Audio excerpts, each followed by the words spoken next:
que vai se candidatar à presidência da República. Esse depoimento de Lula foi divulgado pela Polícia Federal nesta segunda-feira. E que tem mais informações ao vivo de Curitiba é o repórter Douglas Santucci. Quanto ao triplex no Guarujá, ele disse que quem deve ser preso é o promotor que está acusando ele de ter este triplex. Diz que realmente repetiu a mesma história, que ele tinha adquirido cotas deste triplex, mas que quando visitou o imóvel junto com o presidente da OAS, Léo Pinheiro, a OAS que assumiu a obra depois que o Bancop decretou ali uma espécie de falência, ele disse que não atendia às necessidades da família, né? O ex-presidente disse isso, que o triplex de 215 metros quadrados para ele é um imóvel Minha Casa Minha Vida, muito pequeno, um triplex de 215 metros quadrados, e que tinha muita escada para um senhor de idade como ele. Além disso, ele disse que não poderia aproveitar este triplex, já que não poderia nem descer na praia. Portanto, combinou ali com sua esposa Marisa que não iria efetuar a compra e avisou o Léo Pinheiro disso. De acordo com o ex-presidente Lula, então, ele não tem responsabilidade nenhuma e espera que os promotores aí, mas quer que os promotores provem que o triplex é dele e disse sim, essa frase mais forte dele, que quem deve ser preso aí é o promotor e não ele, a pessoa que está mentindo que o triplex seria dele. Este, então, foi um dos temas, o primeiro do depoimento aí do ex-presidente Lula. Ele citou ainda que deve ser candidato à presidência em 2018 e por isso que as pessoas estão brigando para tornarem aí o ex-presidente inelegível, mas que ele não vai desistir, vai ser candidato em 2018 e ainda que espera que depois dessa confusão toda, tudo isso nas palavras do ex-presidente, né? Que as pessoas peçam desculpas a ele por toda essa confusão que foi feita envolvendo o nome de Lula, então. Na sequência, foram abordadas questões referentes às doações que ele teria recebido através do Instituto Lula. Foram cerca de 20 milhões de reais, né, que entraram e são investigadas pela força-tarefa da Operação Lava Jato.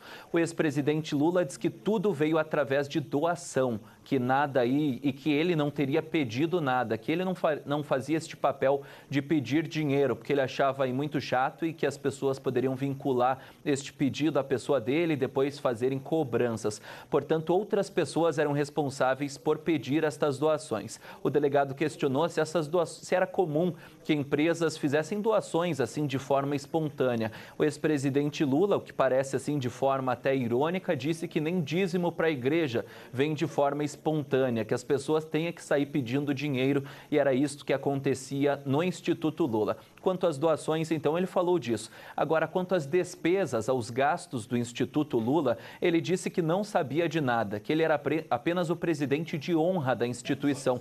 Portanto, participava de uma reunião ou de outra, mas que ele era a fotografia do Instituto Lula. Ele apenas colocava o rosto dele no Instituto. Quem decidia tudo era Paulo Camoto, atual presidente, e também outros membros da diretoria que ele não soube citar o nome. Os delegados questionaram sobre as sedes do Instituto. Ele disse que apenas tem a sede que ele tem conhecimento é esta, que fica no bairro Ipiranga, em São Paulo. E disse também, foi questionado também sobre um repasse de R$1 milhão que foi feito para uma empresa do filho dele, do filho do ex-presidente Lula. Ele disse que foi apenas uma prestação de serviço feita pelo filho dele e que foi pago de forma aí, legal e declarada totalmente à Receita Federal e que não tem problema nenhum quanto a isso. Vamos voltar a falar sobre os protestos por todo o país. Segundo a polícia de 26 estados e do Distrito Federal, 3 milhões e 600 mil pessoas participaram dessas manifestações. Para os organizadores, o número é sempre maior, quase o dobro, 6 milhões e 800 mil. A maioria se manifestou contra o governo Dilma, também contra a corrupção e o ex-presidente Lula. A maior concentração foi em São Paulo. Para a Polícia Militar, o público chegou a 1 milhão e 400 mil pessoas. O Datafolha divulgou uma estimativa de 500 mil. A gente já fez 10 dessas manifestações no último ano e meio. Eu nunca vi tanta gente aqui. Na Avenida Paulista, uma mulher foi detida pela PM depois de atirar uma garrafa de champanhe contra um carro da polícia.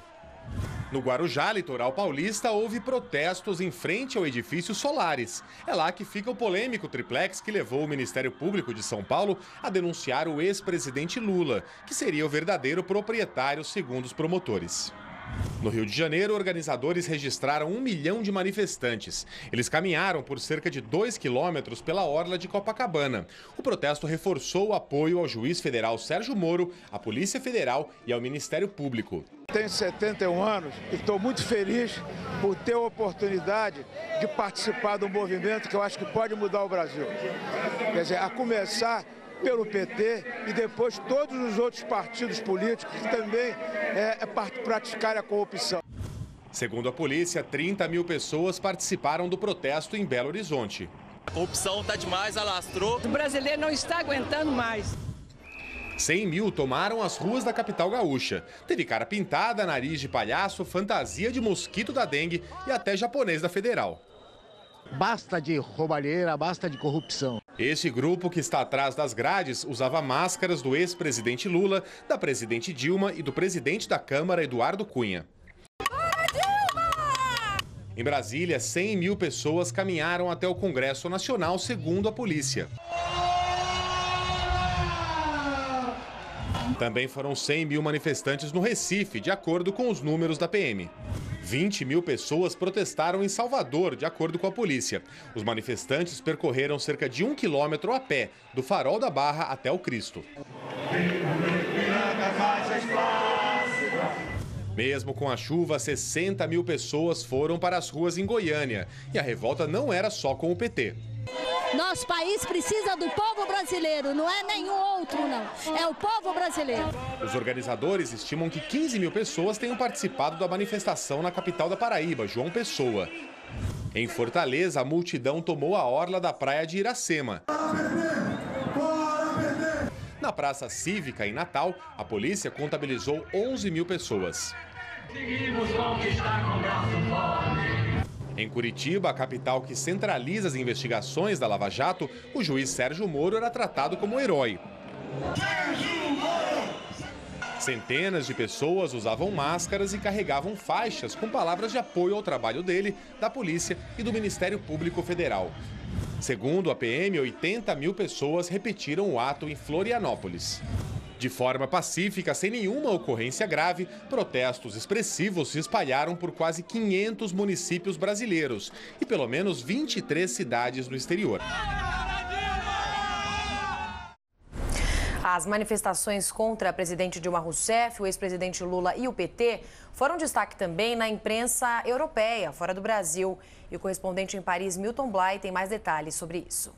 A tônica dos artigos dos jornais coloca em foco as dificuldades da presidente e o desejo dos manifestantes de colocar um ponto final ao seu mandato.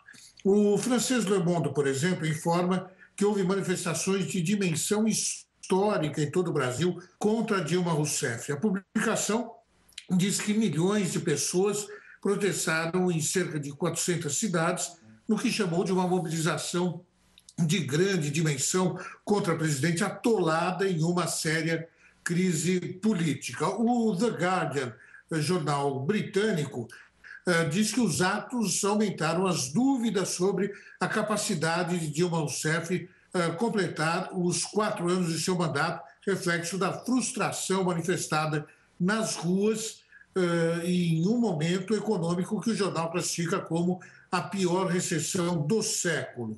O espanhol El País também deu destaque ao evento. A oposição se manifesta contra Dilma Rousseff, leva pressão às ruas e isso já tem durado, essa crise política, vários meses. O jornal destaca que, nesse domingo, houve uma prova importante para a oposição à presidente Dilma Rousseff. El Mundo diz que, cita inclusive as investigações sobre o patrimônio do ex-presidente Lula como um reforço ao processo de impeachment em um país que está cada vez mais polarizado. O mais popular diário português, o Público de Lisboa, sintetiza a discussão usando termos que exprimem frustração. Chega, basta, domingo foi dia de pedir o fim do governo Dilma no Brasil. A BBC News, por sua vez, ressaltou o caráter pacífico dos protestos, as cores verde e amarela onipresentes. Também afirmou que a crise é a pior enfrentada pelo Brasil em muitos e muitos anos. Agora, também há destaque para o jornal alemão Die Zeit, que fez uma comparação entre a cena atual da política brasileira e a série House of Cards. Por esses dias, diz então o correspondente do jornal no Rio de Janeiro, Thomas Fischermann, é difícil entender por que ainda há pessoas que se interessam por House of Cards. Certamente porque elas não acompanham as notícias da política brasileira. Isso porque, para o jornalista, as atuais intrigas entre os políticos brasileiros superam em muito aquelas feitas por Frank Underwood na série norte-americana. As manifestações deste domingo mostram a insatisfação da população com Dilma, Lula e o PT e representam também um recado do povo ao Congresso. Por outro lado, na análise do colunista da Rádio Bandeirantes, o economista Luiz Paulo Rosenberg, para que a presidente seja obrigada a deixar o cargo, é necessária a comprovação de malfeitos dela. A manifestação de rua ontem, em várias cidades do Brasil, demonstrou uma insatisfação notável da sociedade com Dilma, Lula e o PT. Se faltava cheiro de povo para alertar o Congresso de que a paciência se esgotou, não falta mais.